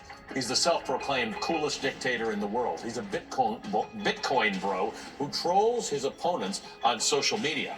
But there's a lot more to this man's bold persona. Let's see what this got to say, and then we got to let this go. To listen too much of this to begin with.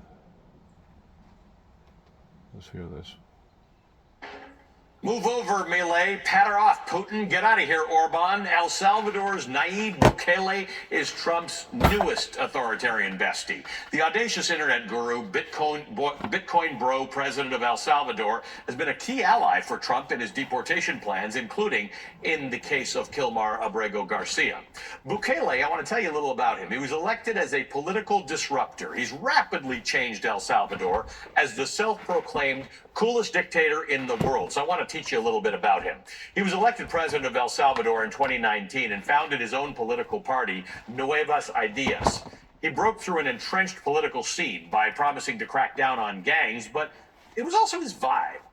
He's a young, savvy social media user, fluent in memes, not above trolling his enemies online. He wears skinny jeans and backward hats, and the corners of the internet adore him for his bullishness on Bitcoin.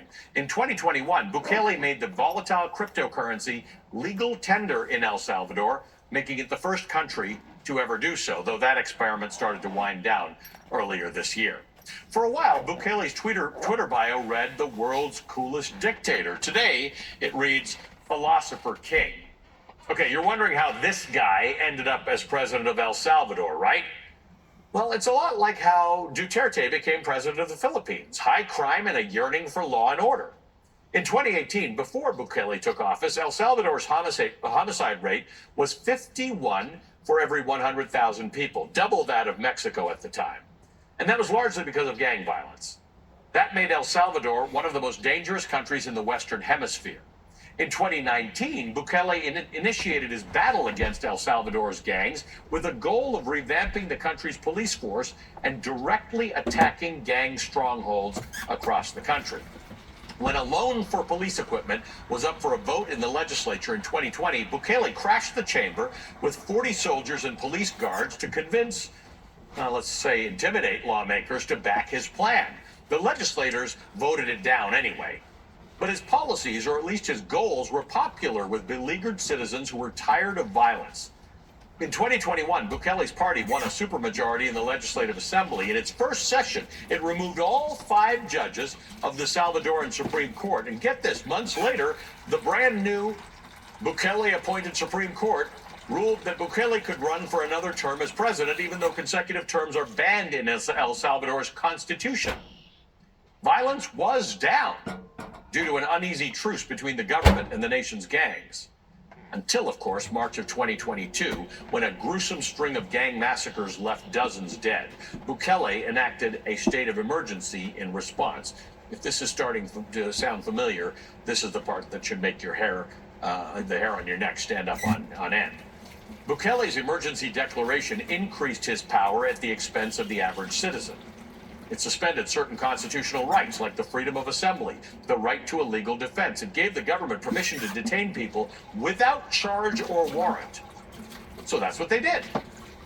Since then, 80,000 people have been detained by Bukele's government, according to Salvadoran human rights group Cristosal.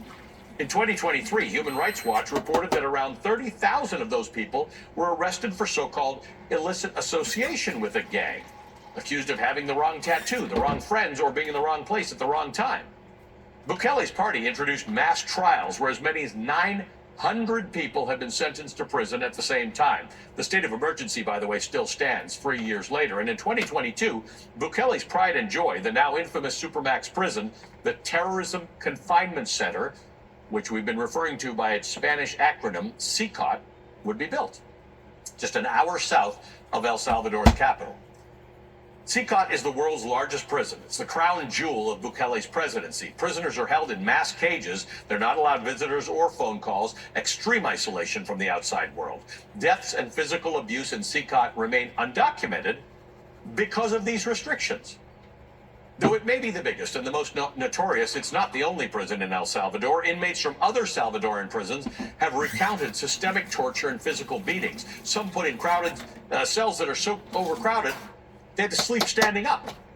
Others say they were dunked headfirst into barrels of water for minutes at a time. Kilmar Abrego Garcia was initially detained at CICOT. Maryland Senator Chris Van Hollen, who just got back last night from seeing Abrego Garcia in El Salvador, says he's since been moved to a different detention center. Under Bukele, El Salvador has jailed more of its population, as a percentage, than any other country on the planet to reduce gang violence, according to the World Prison Brief. For context, this incarceration rate, 1,659 per 100,000 people, is more than double that of the next country, which happens to be Cuba. And prison is not just a policy for Bukele, it's a business. In February, Bukele made the Trump administration an offer to, quote, outsource part of its prison system. Bukele tweeted, quote, we are willing to take in only convicted criminals, including convicted U.S. citizens, into our mega prison, CICOT, in exchange for a fee. The fee would be relatively low for the U.S., but significant for us, making our entire prison system sustainable. And that is exactly what's happening today. The Trump administration is paying the government of El Salvador to incarcerate its deportees, including Kilmar Abrego Garcia. Bukele's mass incarceration and crusade against the gangs have actually proven beneficial for him. Last February, he was handily reelected with over 83% of the vote, and as of this January, he's enjoying a 77% approval rating. For many reasons, his effective use of the internet, his championing of Bitcoin, his iron-strong grip on power, the American right wing has become smitten with Bukele and his ascent to power. Adam Isaacson for MSNBC writes, quote, imagine where U.S. democracy would be if President Donald Trump had an 80% approval rating, control of more than 3/4 of Congress, and the ability to blow past term limits with the Supreme Court's blessing. Imagine if the 78-year-old Trump were 35 years younger, that is, not headed toward retirement, but poised to stick around for decades. And see, that's where we're heading to. That's where we're heading to, because you have two choices. You can either do the right thing or the wrong thing. The right thing is to be able to support the church world in seeing a revival that will elevate into a revolution that I still haven't seen coming from the original ministry that the founder helped to create. But they're still doing things in behind closed doors, and they're still whispering, and they're still plotting, and they're still doing this and that. Well, in the meantime, that's what our children, that's what my granddaughter is going to have to look forward to one day whenever all this gets established, which is basically nothing more or less than a Gestapo type organization coming near a neighborhood near you because of certain individuals that didn't want to do the proper right thing going back into the late 80s, early 90s, and has let this grow and fester and grow and fester and grow and fester to the degree of where it is today. And those same people that are responsible for this still has yet to make any type of amends with the founder. That was all under the pretense of God the Father, God the Son, and God the Holy Spirit. So whenever I look at the corruption in this country, I just don't look at what has happened. I just don't look at what possibly is happening, but I look at possibly what will happen. And these are the things that, of course, I'm too old to have children now, but my son could possibly have another child or two, and the children that he has could have more children, and then on down the line. Well, these are the things that they're going to have to look forward to, because it's turning into only the strongest survive, and usually the strongest are those that got us in this trouble to begin with.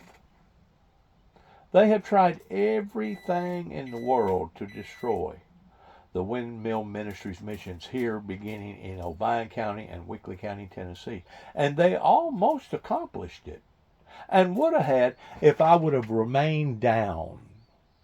But this wasn't the first time that they have tried to knock me down.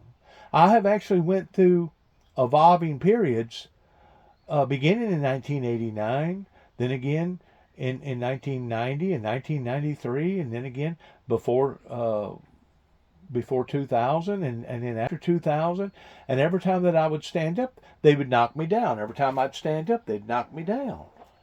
Because in actuality, they didn't want peace. They talk about peace out of one side of their mouths, but the other side is far from it, because they never truly wanted true, authentic, godly peace. And now, 30 plus years later, look at the trouble that it's gotten us all into. And it would be one thing if it was just them and them alone that was going to be suffering, in which the majority of them are already set. You ain't going to affect them one way or the other, politically or financially speaking, because they're already set. It's the rest of us that are going to suffer, while they walk away thinking that they have gotten away with this. That's what the Reagans and the Bushes are going to be held responsible for one day, whenever we all wind up around that big table in front of God. You're going to have people such as me that's going to bring up these accusations. These I'm going to be accusing these people of what that they have done towards not only damaging and destroying people's lives in America, but all over the world. And they still want to put these faces and these names on buildings and make statues out of these people like they should be glorified, like they're some sort of a god or something. I got news for you. These people, instead of them being glorified, they need to be demonized, because these are the very people that's got us in the trouble that we're in, that our granddaughters and our grandsons and our great-granddaughters and great-grandsons are going to have to pay the ultimate price for. So you wonder how come that I am so steadily after this in seeing it changed or turned around? Well, now I think you got a pretty good idea. I've got skin in the game not just my skin, but my son's skin, and also his daughter's skin, and possibly her daughter or son that she is up going to have. I got lots of skin in the game. So I think I got just as much right of speaking out and talking and being a sovereign citizen of America than anybody else does. But once more, do I see a movement? Do I see a revival? And I guess I've done pretty well and made up my mind before there's ever going to be a true movement coming from the Windmill Ministries missions. They're going to have to basically hit rock bottom. Matter of fact, I just got through getting off the phone a while ago talking to a brother in Christ over here in Greenfield. He's a black brother of mine that goes to a church called Rock Bottom.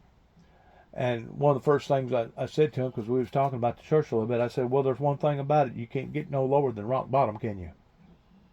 That's the bottom of the barrel. And I tend to wonder that that's what it's going to take before we're going to see a turnaround, before we're going to see a movement, especially beginning right here in Northwest Tennessee, that's going to turn around before we hit rock bottom. They're not going to be satisfied until certain individuals hit rock bottom. And if that's the trajectory that people want to be on and stay on, well, continue to do what you've been doing, which is nothing. Continue to sit around with your hands underneath your hips and take your head and stick it in between your legs and act like an ostrich, out of sight, out of mind, because this is coming near a neighborhood near you. That it's just a matter of time before it's going to affect each and every human being on the planet.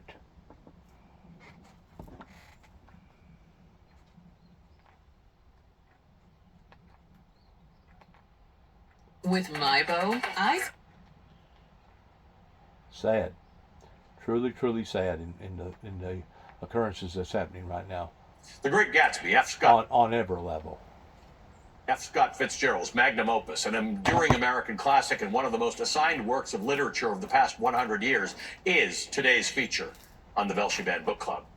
Perhaps more than any other novel in American literary canon, The Great Gatsby is celebrated in broad strokes. Most of us read it in high school English class. Everyone remembers the opulent parties, the extraordinary titular character, the green light at the end of the dock, and then everyone saw the Leonardo DiCaprio movie. It's so ubiquitous, so a part of the lexicon that, like Jay Gatsby himself, its reputation precedes it. For this reason, it's worth a reminder on the plot. In the summer of 1922, Nick rents a house in the new money part of Long Island's Gold Coast called West Egg. A Yale graduate, originally from Minnesota, Nick plans to spend the summer learning about the bond business in New York City. Sometimes Nick spends his evenings with Daisy and Tom and their friend, a modern liberated woman named Jordan, in Tony East Egg. Soon, Nick learns about a mysterious man, his neighbor named Jay Gatsby, who hosts extravagant parties in his mansion every Saturday night. When Nick gets invited to one of Gatsby's legendary parties, he's confronted with the question of identity, of morality, class, love, and illusion. The Great Gatsby is a masterclass in lyrical and descriptive writing. Fitzgerald is able to convey feeling, nostalgia, excitement, dread, optimism effortlessly throughout the novel.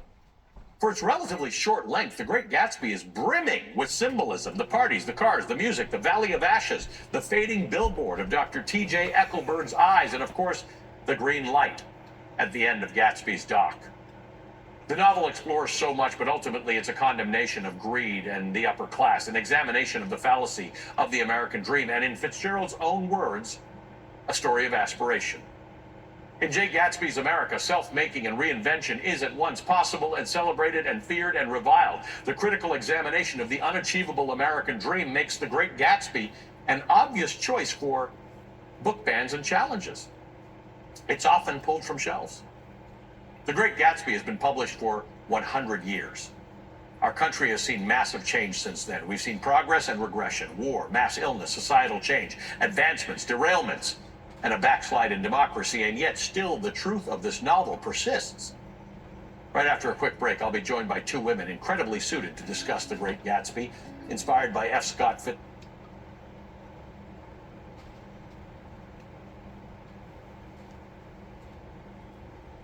Absolutely. Daisy Buchanan is probably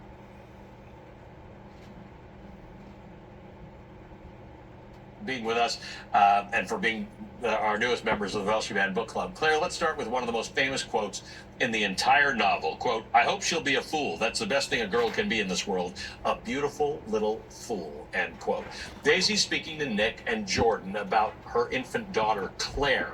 Tell me about what this means. Why would she be saying, I hope our daughter is a beautiful little fool?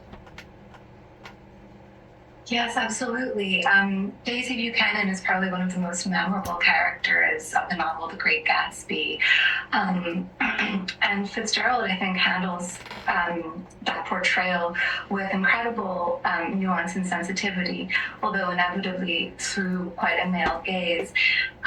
Daisy, who by the end of the novel we see really as quite a monstrous character, at the same time is in this terrible predicament socially because of the way the world around her is structured. Her function is as a trophy. That is her purpose, that is her value. She has been raised to be acquired by a man like Tom Buchanan and to be chased after by a man like Jay Gatsby. And outside of that, there's really nothing for her in this world. And so I think the torment for Daisy is that she is also an intelligent woman and she's very aware of her predicament. And so she makes this kind of tragic wish for her infant daughter that she will be beautiful and therefore able to sort of ascend in society in the only way a woman of that time could really hope to ascend, but that she will be ignorant enough to be cushioned from the bitterness of that reality. Martina, let's stay with the topic of the portrayal of women in The Great Gatsby. I want to talk about Myrtle. She's a prisoner, metaphorically within her marriage and her lower social class, and then actually a literal prisoner when her husband suspects her of cheating and locks her in a room. She's one of the most tragic characters in the entire story. I find her to be one of the most potent, powerful, strong characters. I love what you were saying, Claire, about Daisy. These are both two women who are stuck in their circumstances, but are incredibly intelligent and incredibly hungry for more. I think that was one of the most moving things about re-encountering the book recently, especially when I learned that it was set 4 years after the end of a world war and a pandemic that collectively killed a third of the population. It really helped me to understand just sort of feral hunger that a lot of these people were going into their lives with. And Myrtle is especially one of them. She's somebody who uses everything that she has, which is very little, her sexuality and her appeal to men, to be able to ascend to a level of safety in the way that she can. So she's somebody who I consider very, very strong, and has often, I feel, been represented in ways that prioritize crassness that I feel is dishonest to what that character truly is, which is a survivor and a striver. Claire, I want to read a short passage from chapter 9 where Nick recalls heading home to the Midwest as a college student. Quote, "We drew in deep breaths as we walked back from dinner through the cold vestibules, unutterably aware of our identity with this country for one strange hour before we melted indistinguishably into it again." Talk to me about this idea of identity with this country inside of this novel. Yeah, I mean, it's viewed, I think, as one of the most American of novels, although at the same time, I suppose, ironically, some of what it's attacked for is this idea of it being un-American. I think Nick and all the characters in it, they have fully imbibed this idea of the American dream, but also are encountering the kind of hostility of the world around them, which is post-war, obviously, and in so many ways feeling effaced and erased from the narrative, which, you know, if someone like Nick and his level of privilege is experiencing that kind of effacement, it's interesting to imagine what that might be like for characters less central to the society of the times. But I think that feeling of questioning and the sense of invisibility is quite pervasive within the text. Martina, you and Claire are part of literally a century-long legacy of creative work that is either inspired or influenced by The Great Gatsby. What's your sense of what has made this novel so enduring? I think it's one of the most potent translations of the American mentality that I've ever experienced. It is, if it were just a cautionary tale, I don't think it would have the sort of timeless appeal that it has. But it contains a duality that is central to what I think the American spirit is, which is this gorgeous questing and striving for more, for better, for greatness. That is in itself a beautiful concept, but the ways that we have gone about that pursuit have often ended in destruction, devastation, and pillaging, and the devastation of especially the least cared for of our citizens. And so there's, I think that it's a really compassionate, clear-eyed view of who we actually are, the both of us, and I think that's why there's also there's so much space for the imagination in this. It's 198 pages, yeah. And Fitzgerald gives you enough of these characters' portraits for you to bring yourself to them. And I think that's also why it's inspired so many adaptations, because it feels like almost a collaborative gift from the beyond that Scott Fitzgerald has left for us. I think this is our American myth. Well, thank you for your contribution to the canon, and thank you to our newest members of the Velshi Band Book Club, Claire Anderson Wheeler, author of the brand new The Gatsby Gambit, and Martina Mayock, playwright of Gatsby, An American Myth. Thanks to both of you, and that does it for me.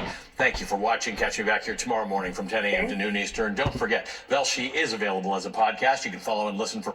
And good luck to each and every one of us as we go through this turmoiling time. God bless and shalom. And happy Easter in a only risen, living Savior by the name of Jesus Christ of Nazareth. God bless.